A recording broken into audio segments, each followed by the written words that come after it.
Sanggar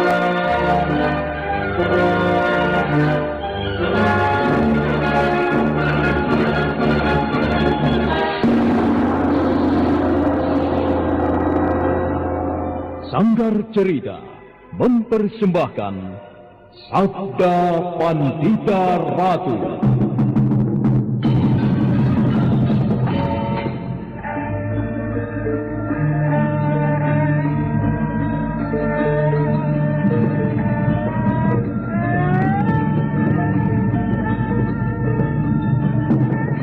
Kureguk anggur Mahadewa, kucicipi madu sabdanya. Bumi ku remas dalam genggamanku, matahari dan rembulan ku telan dalam perutku. Dan Dedes, sukmamu telah ku raih, nafasmu ku senggama di bulan merah. Ku jelang cintamu, ku seret melanglang maya pada bak nirwana para dewa.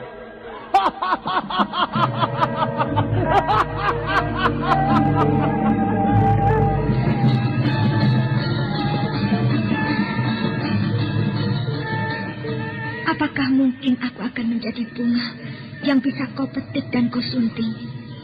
Sementara Cikalayu akan kau campakkan begitu saja, seperti cermin retak yang tak berharga.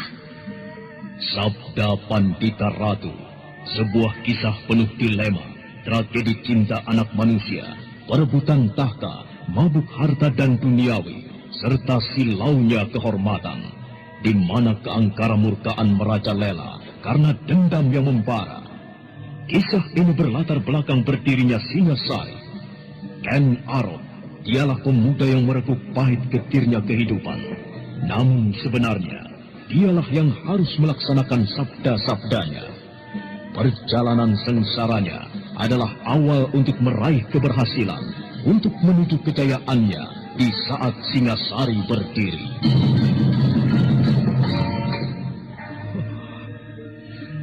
Kenapa ini harus terjadi? Oh, Dewata aku. Apakah ini karmamu? Tapi apa salah dan dosaku? Pinaka, maafkanlah aku. Kenapa sekarang aku baru tahu kalau kau adalah... Kutuklah aku, Dewata. Hukumlah manusia yang tidak tahu dosa ini. Binasa! Binasa Sanggaru!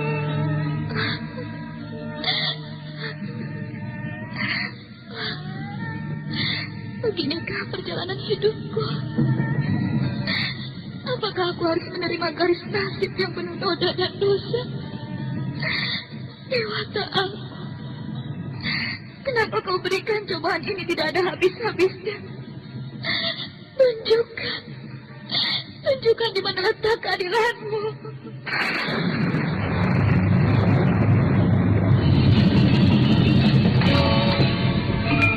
Apakah cita-citamu itu, Kenomang?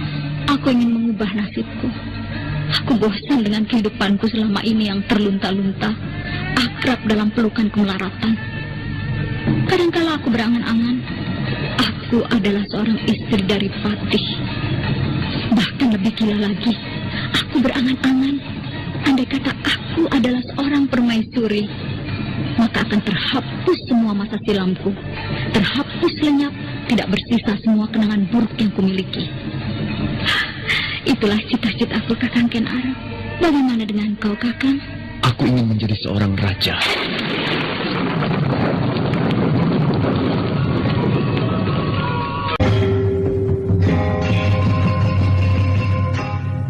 Sabda Pandita Ratu kali ini menampilkan episode pertama dengan judul Tumenggung Murti Wandawa.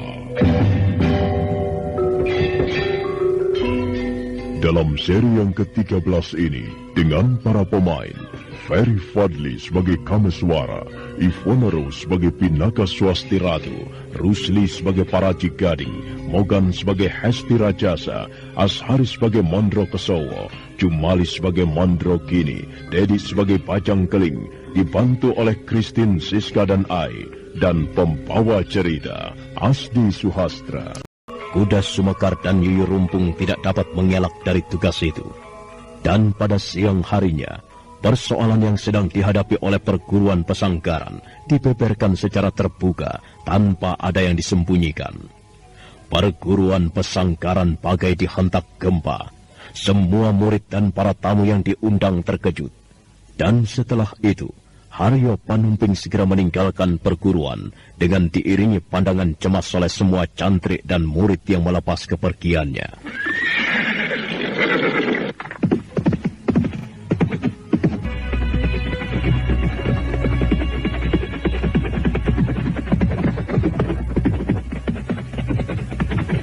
Pinaka, ada seseorang yang sedang memancing ikan di sana. Sebaiknya kita bertanya kepadanya. Mari kita temui orang itu. Iya, iya.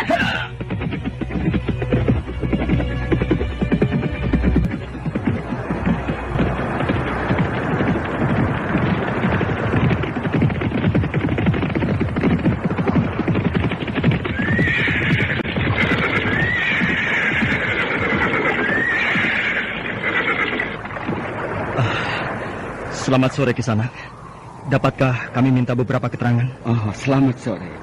Keterangan apakah yang Kisanak butuhkan? Kami sedang menuju sebuah perkampungan yang disebut Paralingga. Di manakah letak kampung itu? Oh, Paralingga. Letaknya tinggal beberapa patok lagi di sebelah barat. Siapakah yang Kisanak cari? Paman saya. Kalau mungkin saya mengenalnya, siapakah namanya? Paman saya bernama Biku Dewa Hastu. Oh, Sang Biku. Iya, saya mengenalnya. Sang Biku adalah orang yang baik hati. Silakan Kisanak berjalan terus ke arah barat. Rumah pertama yang Kisanak temukan. Nah, itulah rumah Sang Biku Dewa Hastu. Apakah beliau berada di rumah pada saat ini? Saya kira ada. Karena Sang Biku tidak pernah pergi jauh meninggalkan Paralingga. Terima kasih. Kami mohon pamit. Silakan. Mudah-mudahan hari ini Kisanak mendapatkan ikan yang banyak. Terima kasih Kisanak. Oh ya, seandainya Kisanak akan lama tinggal di Paralingga, silakan mampir ke rumah saya. Rumah saya adalah rumah keempat dari arah ini. Nah, saya akan menyuruh istri saya untuk membuat panggang ikan. Terima kasih, terima kasih. Mari. Ya.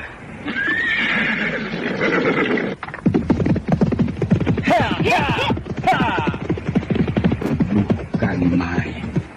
Benar-benar pasangan yang serasi. Yang lelaki gagah perkasa, sedang yang perempuan cantik jelita.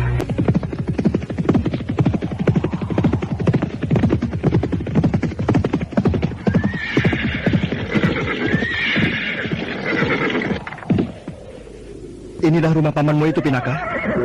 Iya, ini rumah pertama yang kita temukan. Tetapi pintunya tertutup. Tidak ada orang. Lihat. Ada orang sedang duduk melamun di atas batu, di tepi pantai. Siapa tahu itu pamanmu? Iya, kita ikat kuda-kuda kita di sini.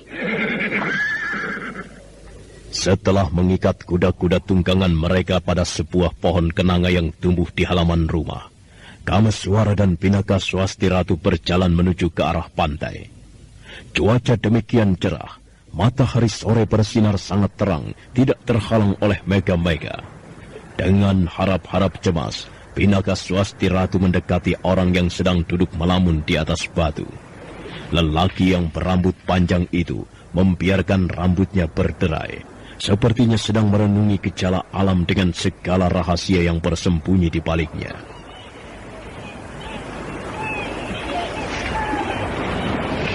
Selamat sore. Bolehkah saya bertanya? Mendengar sapa seseorang, orang itu menoleh, dan betapa terperancatnya Pinaka Swasti Ratu begitu melihat wajah orang yang disapanya. Ayah! Ayah! Kameswara terkejut melihat kejadian itu. Ia menjadi kebingungan. Namun lebih dari itu, lelaki yang dipanggil dengan sebutan ayah oleh Pinaka Swasti Ratu lebih kebingungan lagi. Kaswasti Ratu yang keburu menubruk dan memeluk orang itu pun terkejut. Kemudian dia kembali melangkah mundur, dan dengan seksama diperhatikannya orang itu. lelaki tua yang berdiri di hadapannya.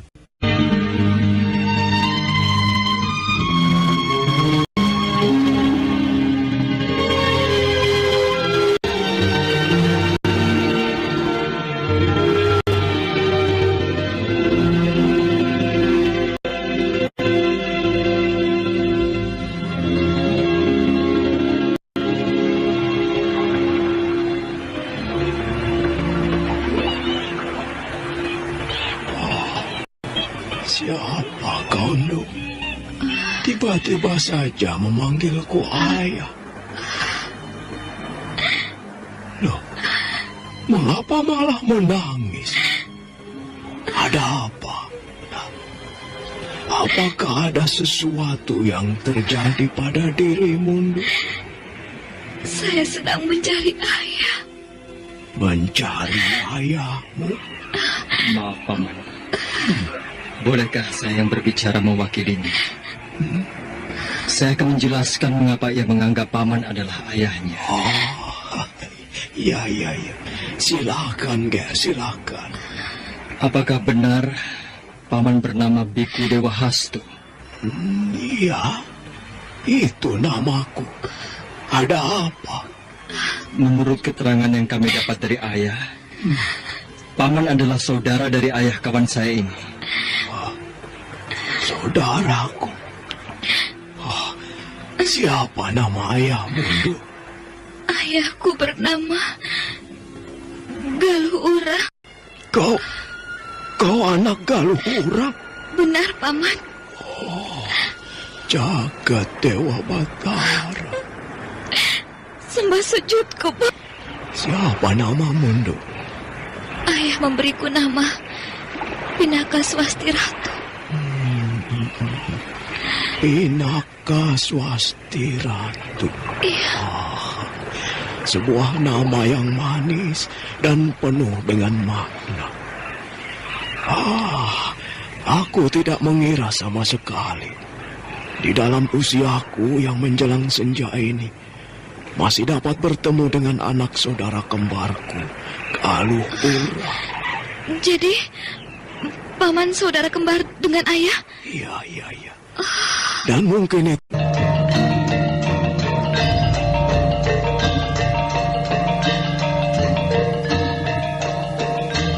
Betapa sejuk tatapan mata Biku Dewa Hastu, bagaikan beningnya telaga. Jika mata dapat dikatakan sebagai jendela jiwa, maka nampaklah betapa pemiliknya adalah orang yang sudah tidak terikat lagi oleh gemerlapnya dunia. Pinaka Swasti Ratu tidak menolak ketika pamannya Biku Dewa Hastu itu membimbingnya. Sedangkan Kameswara mengikutinya di belakang dengan setumpuk tanda tanya dalam hatinya. Ketika sampai di rumah, pamannya mempersilahkan duduk di ruang tamu yang sederhana. Tidak ada perabotan yang bernilai kecuali selembar tikar yang terhampar di seluruh ruangan. Kemana ayahmu pergi, Nduk? Saya tidak tahu, Paman. Saya telah mencarinya kemana-mana, tetapi tidak saya dapatkan jejaknya. Gadis itu menceritakan dengan panjang lebar tentang kepergian ayahnya, tentang kemana ia telah mencarinya, sampai akhirnya ia bertanya kepada Ki Ageng Pesanggaran. Oh, begitu. Dan menurut Ki Ageng Pesanggaran, hanya paman yang dapat menceritakan alasan-alasan apa sehingga ayahmu pergi meninggalkan kau dan para murid perguruan. Begitu? Benar, Paman. Nduk, pernahkah ayahmu menceritakan dirinya di waktu ayahmu masih muda sebelum kau lahir? Tidak, Paman. Bahkan aku mempunyai seorang paman di Paralingga ini. Ayah tidak memberitahunya. Iya. Begitu rapat ayahmu menutup dirinya. Baiklah, Nduk. Paman akan bercerita. Ya, memang sudah waktunya kau mengetahuinya. Kau sudah cukup dewasa untuk mendengar semuanya. Tetapi sebelumnya, Paman ingin bertanya padamu, anak muda. Apa hubunganmu dengan anakku ini? Dia teman seperjalanan denganku, Paman. Dia putra kedua Ki Ageng Pesanggaran. Putra Ki Ageng Pesanggaran. Namaku Kameswara. Aku sedang dalam perjalanan menuju ke kota Raja Kediri untuk mencari jejak kedua orang tuaku yang sebenarnya. Iya. Rupanya kau juga sedang menghadapi banyak persoalan, Kameswara. Ya, tapi tidak apa. Dengan banyaknya persoalan itu akan membuat kita berpengalaman. Akan membuat kita tegar dalam menghadapi persoalan yang akan datang. Bumi yang kita diami ini berputar, dan terus berputar. Sebagai buktinya, matahari terbit, kemudian tenggelam, digantikan oleh bulan. Bulan pergi, digantikan kembali oleh bumi. Ya, sepertinya memang sudah diatur dalam pembagian tugasnya menerangi bumi ini. Bumi itu tidak bedanya dengan kehidupan kita. Perjalanan hidup kita seirama dengan bumi yang berputar. Kadang-kadang akan tumbuh persoalan. Tetapi justru itulah yang namanya keseimbangan. Harus ada persoalan. Ya, sayang sekali Paman tidak tahu begitu banyak mengenai kehidupan ayahmu, Ki Ageng Pesanggaran. Yang Paman ketahui hanyalah di waktu mudanya itu, ayahmu itu bernama Kanigara. Seorang anak muda yang memiliki ilmu kanuragan yang tinggi. Aku tidak bisa bercerita apapun padamu, Kameswara. Terima kasih, Paman. Iya. Nah, sekarang dengarkanlah cerita Paman ini dengan baik-baik. Kau juga boleh mendengarnya, Kameswara. Saudara pendengar, silakan menunggu kelanjutan kisah ini pada seri berikutnya. Sampai jumpa.